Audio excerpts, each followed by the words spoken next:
love our theme music. I wanted to keep playing so I can hear the rest of it. Hi and welcome. Happy Independence Day to all of our American friends. I know people have different feelings about that right now. We're going to talk about what true independence means today in terms of what it's going to take to be a thriving sovereign being without being a lone wolf in the years to come. Have you had this feeling, a niggling feeling that something's calling you? There's more, but you haven't quite gotten to it yet, and you've had it a lot lately.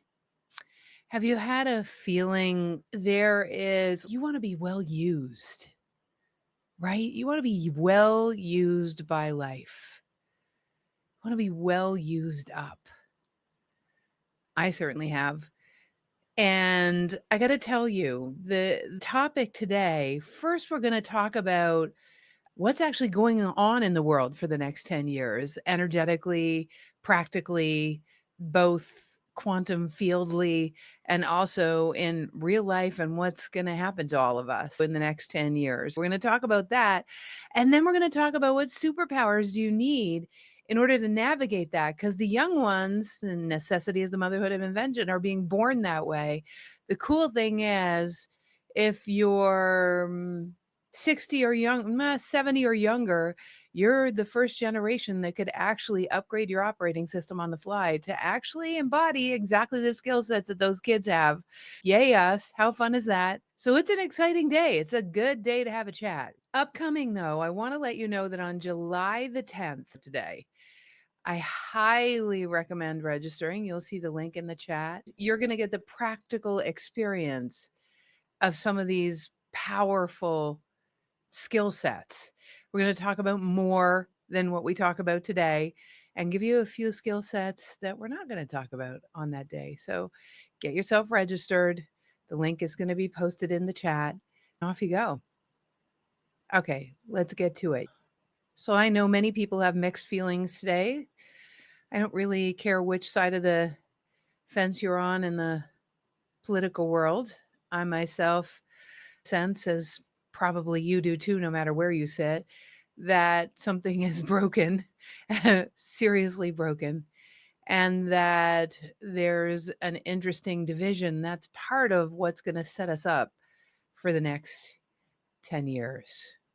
This division is happening all over the world. It's not just in the United States. As most of you know, I'm Canadian by birth, and I've traveled all over the world, and actually probably twice now, been all over the world twice, and a little round trip tour. And what I would say is the unease, the unsteadiness, and you can write into your chat, how are you feeling? What are you noticing where you live? I know because we have listeners from all over the world, so I'd like to hear. How are you feeling? How do you know some of your friends in other places are feeling? Type it into the comments. Just get a vibe for where you're at and where some of your friends are at. So imagine that right now, in the next 10 years, because of the amount of wars that are happening, the shift in the balance of power in this world, meaning certain countries are being diminished in their I would say pull or influence, and there is a reset currently happening that actually changes the entire way that you plug into wherever it is that you live, wherever you are in the world. And because there's a reset happening, because there's an unplugging from how it has been, in other words, your relationship to money, your relationship to politics, your relationship to some people that you've loved for a very long time that maybe are in contrast to you right now, your relationship to your bank account, your relationship to what even is a purpose. As we start to unplug from the macro, I always look at it as Russian dolls. It's like the Russian doll of the environment globally, societally that we sit in actually informs the way you navigate your life, right? The Russian doll outside of that one, a couple of Russian dolls away, is all about the actual physical environment, the air we breathe, the smoke, the what's happening with the environment, and all of these different precursors that actually create the next environment, lead to little cute, amazing you.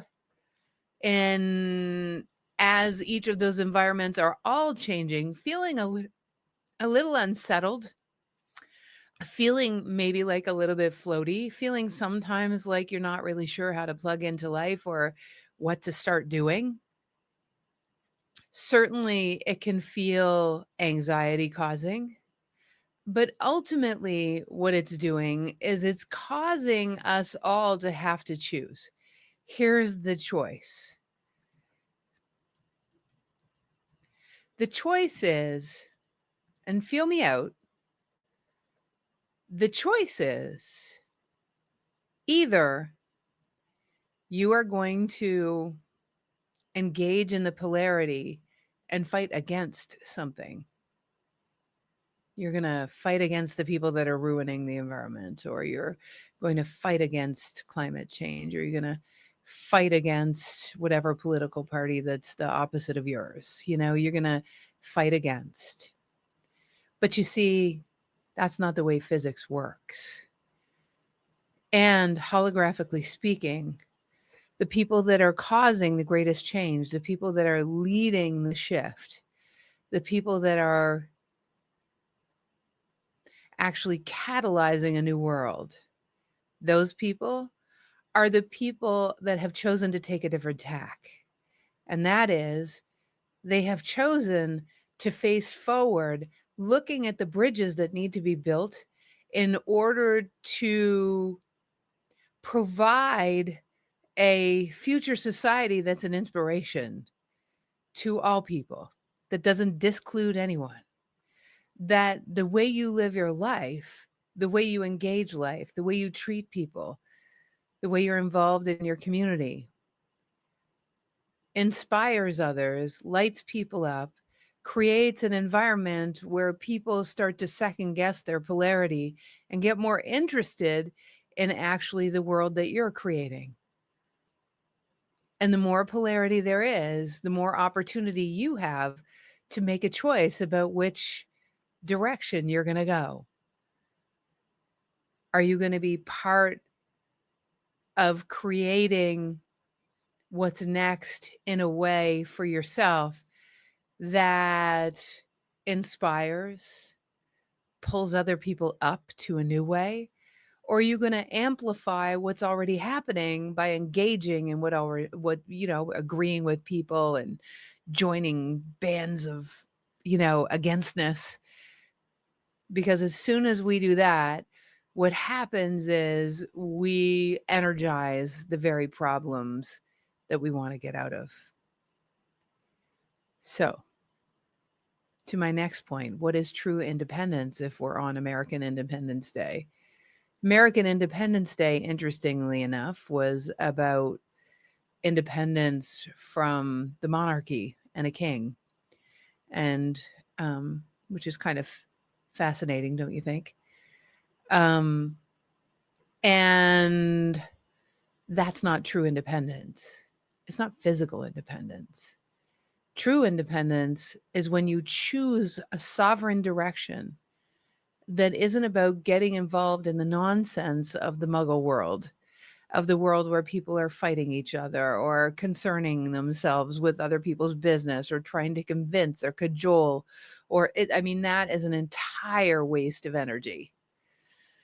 Unless it's not for you, then please do.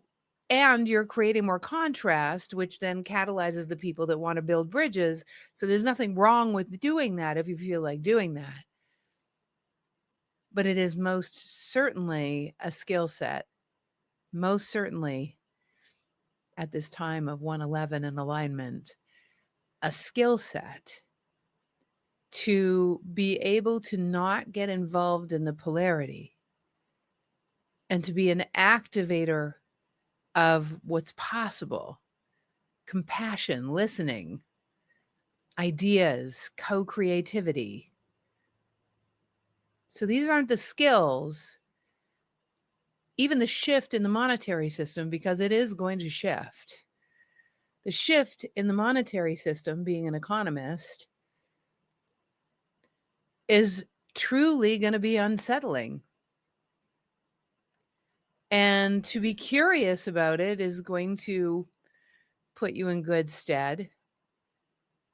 And if anyone tells you they know the truth hasn't fully revealed itself yet, even with those that are higher up and all the conspiracies and all of that.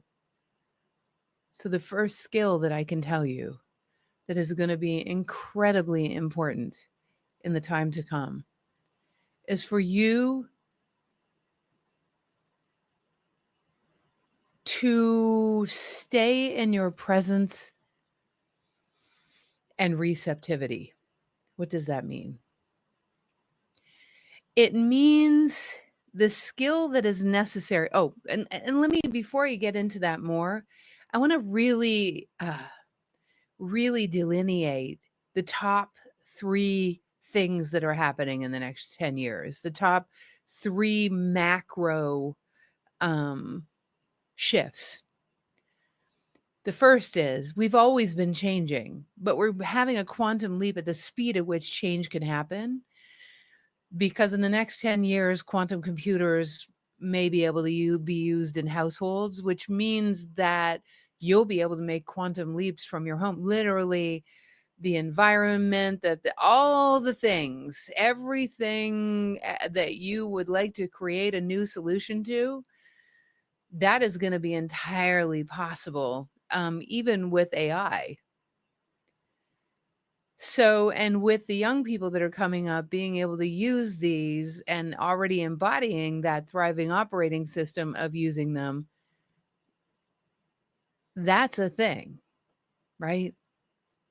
So the pace of change is going to exponentiate.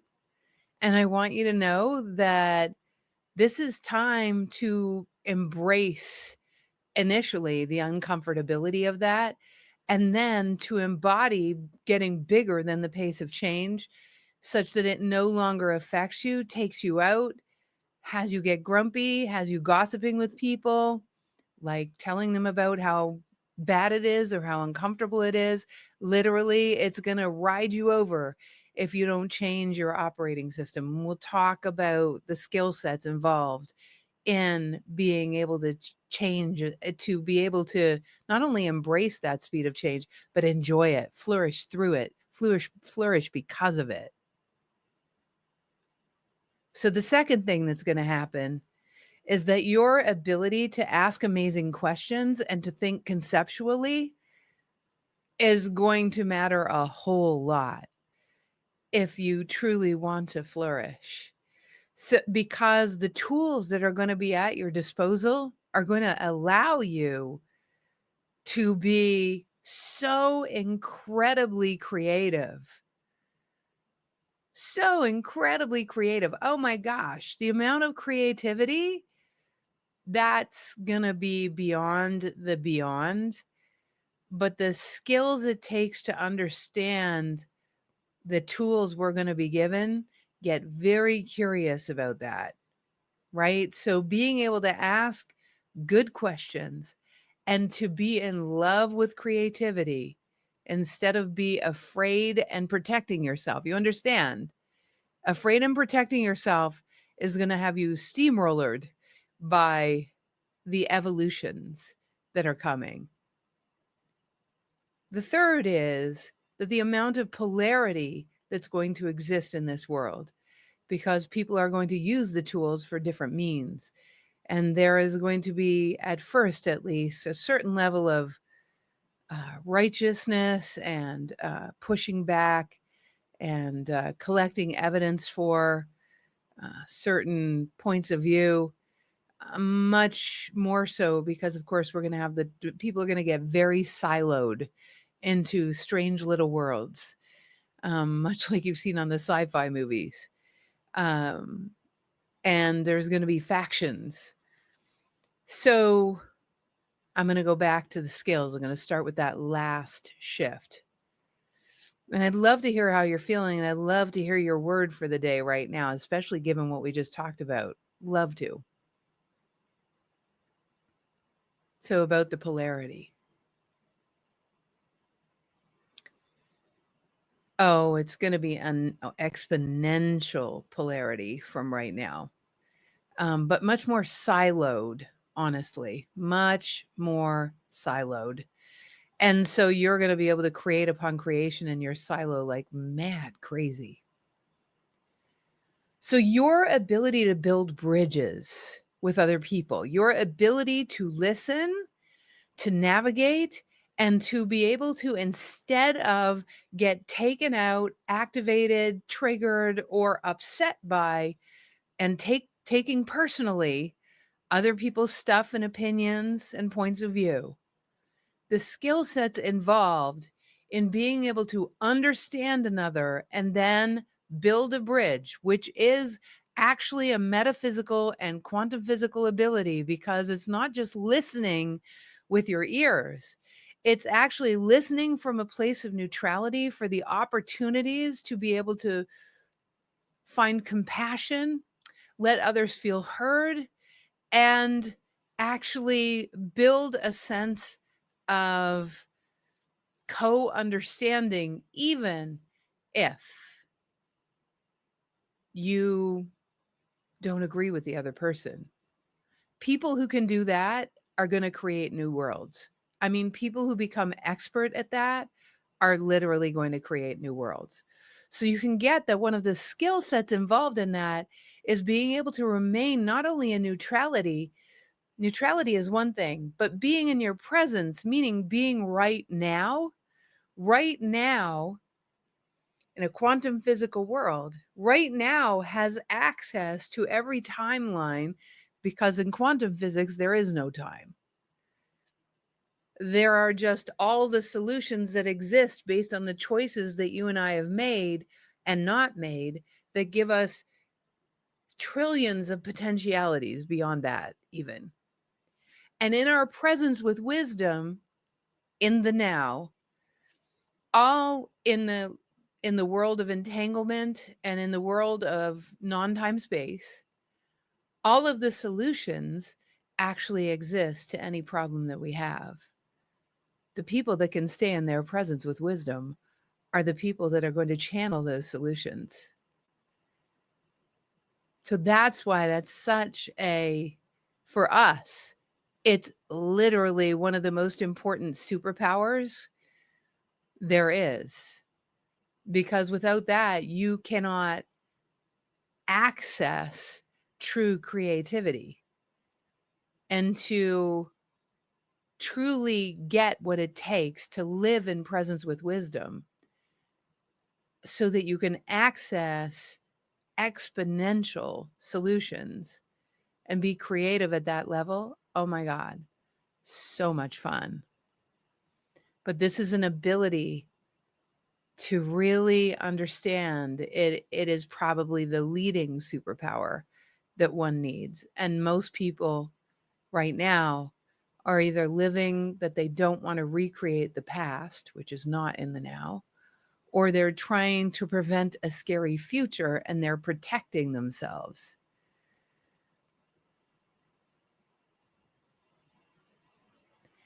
And so I love the question that I see in the chat. We can't even build bridges with, yeah, why would we even try? Because everything, Kristen, one of the other superpowers, is that grassroots is everything right now. By giving, I remember, and this is in my TED Talk, you guys should go and look it up. It's a powerful TED Talk, exactly about these times. It's about building movements from one to many. So,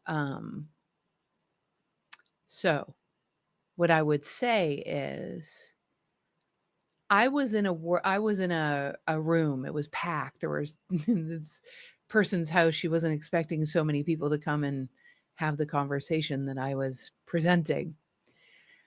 And we talked about the laws of physics and we talked about what's going on in the world. And this was 10 years ago. It wasn't even like what it's like now. I understand. There are people in our lives that we can't even be around right now. But here's the beauty, guys. And Kristen, I'm just embracing you and feeling you. And I'm so sorry. But hear me out. Hear me out. I just want to build a little bridge, a little brain bridge right now. There's nothing that's going to help have me change anyone's circumstance right now, but I can change your orientation to it. And it looks like this. I was in this room and we had just finished talking about how powerful we are when we're in our presence with wisdom, what we can affect, what we can bring through to build bridges, maybe not with the people that we want, but with people who have been asking for us. And one of the people that was in the room was the 12-year-old son of my marketing director in the back of the room, couldn't even see his hand because it was all adults, so he was sticking up his hand. And he stuck up his hand and I let him ask the first question. And he said, "Jennifer, I want to know, you know, why do the people in power not make the changes that help us?" And I paused and I breathed. And my response to him was this: "Sweetie, the reason is not that the people in power are the issue. The reason is that you think they're the ones that are in power. Listen to me, Kristen. The issue is not the people that you perceive in power. It's that you think they're the ones that are in power. And as soon as you give your power away to some other group, some other people, you literally have taken all of your presence out of what factors into your ability to be able to be a wildly creative, powerful, powerful being."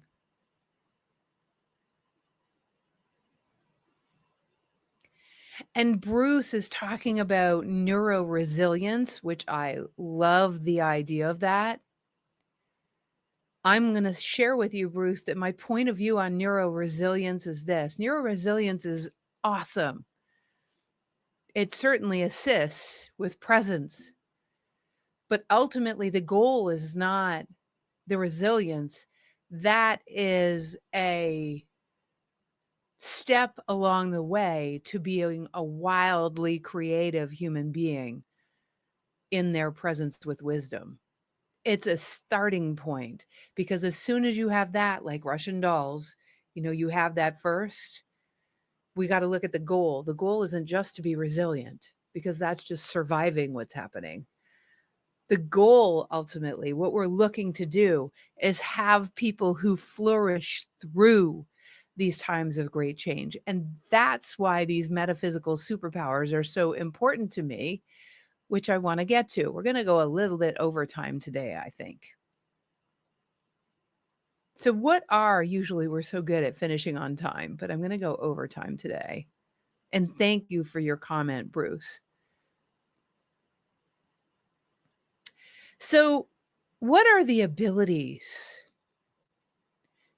that we have once we get to this place of that beautiful resilience, and then we find a deep sense of presence with wisdom, and then in this glorious now, we're able to bring through the creative ideas that are launched by the polarity that's out there.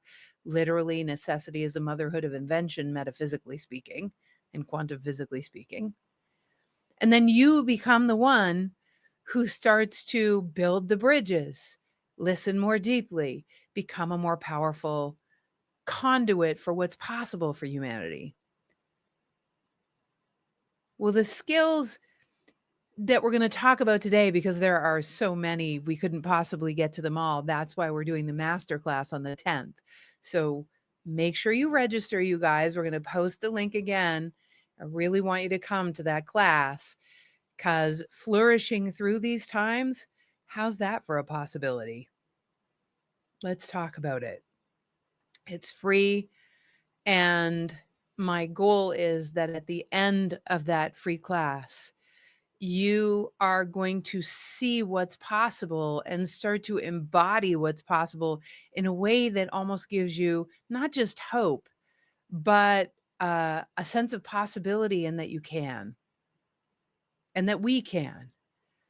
But remember, you're either choosing to be a part of the polarity, or you're someone that's creating the solutions. And the more polarity there is, the more delineated that choice is, and the more you are going to want to get off the fence, because the dissonance is just going to be too much, right? So,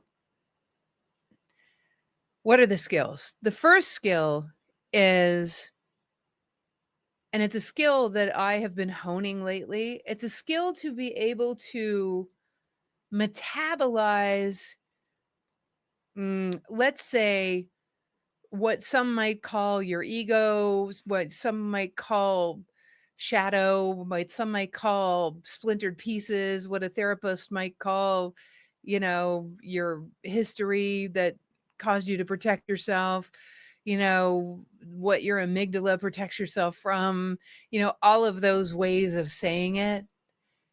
What I want you to know is that for me, a long time ago, 12 years ago, I knew that there was a way to transmute that wasn't based on a 50-year-old, 60-year-old, 70-year-old paradigm of you need to analyze it in any way, or you need to energetically treat it, or all the, woo-woo ways that we do it too.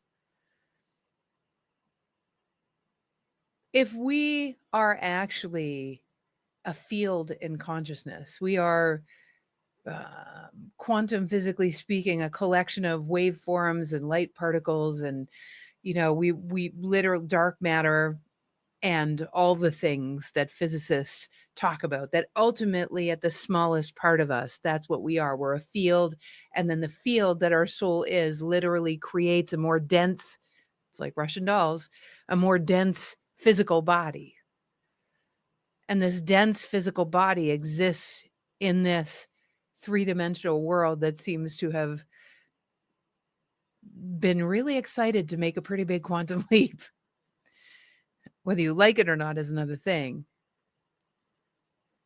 But because foundationally we're made of the fundamental particles of existence, if we were able to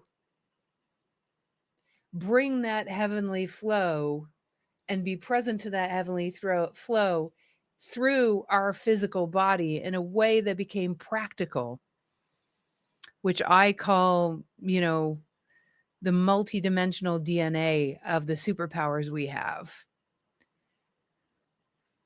you would be able to, and this is my experience with my clients and I, be able to transmute the old through your greater awareness of this world. You would be able to come from those higher frequencies to rewire your understanding of those past densities, those past problems, those protective mechanisms, transmuting them to a degree that about 93% of the time you wouldn't even need to get involved. Your mentality wouldn't need to get involved in these subconscious gymnastics. Now, that means 7% of the time there's something to do. But imagine that part of the evolution that we've been asking for is to not have to spend lifetimes analyzing the living daylights. Why? Because we're creator consciousness. We don't have time to spend. I mean, literally, that's not why you're alive. You're creator consciousness in human form. You're not Freud consciousness in human form. It's not to say that the analysis is not useful. It is. For that 7%, oh my God, it's a godsend. depending on who you go to. But remember, when you put your attention on that which you do not want, you're literally creating more of it. So one of the things we're going to talk about is how you transmute that stuff in that free class that I just told you about. So that's one of the skills, because you can imagine that if you were able to do that, how little your past would take you out and how little you would sabotage yourself, and you would be in more creative flow. The next skill that is paramount, which is kind of connected, is being able to stay in neutrality. In other words, to and one of the skills that I love doing, because I see holographically, so I see the field around people, is using my field to actually transmute the density, the polarity, the arguments, the nasty moods, the all the stuff, to actually use my field to transmute the energy of what's around me before it comes into my sphere. And that's been fun. I've watched it happen left, right, and center in my clients as well. So I was just talking to someone from Scotland originally, who we were just talking about how she's doing that based on our work together. I know it's just crazy. So imagine that that stuff didn't even get in your sphere, or when it did, you were so changed in your relationship to it that you became more powerful. Interesting, right? The third thing is, we've already talked about this. By the way, these, I told you, these are not the only abilities. I just picked the ones that I think everyone would really get how important they are. The third one is what we talked about earlier. Being able to take a polarity or an environmental disaster. Remember, I live in Asheville, so Helene actually came through here, and I will tell you that the majority of Ashevilleans um, either were the cause of people uh, finding their way back home to building bridges, even though they were polarized. I mean, I talked to one gentleman who, so beautiful. The Swananoa River took his entire property away, and the animals, and the house, and the everything. And that's the river that killed over 300 people. And so he said, I have never felt so free. And look, so this is the bridge that got built because the community surrounded him and helped him and showed him the generosity of the human spirit. This is how you build a bridge.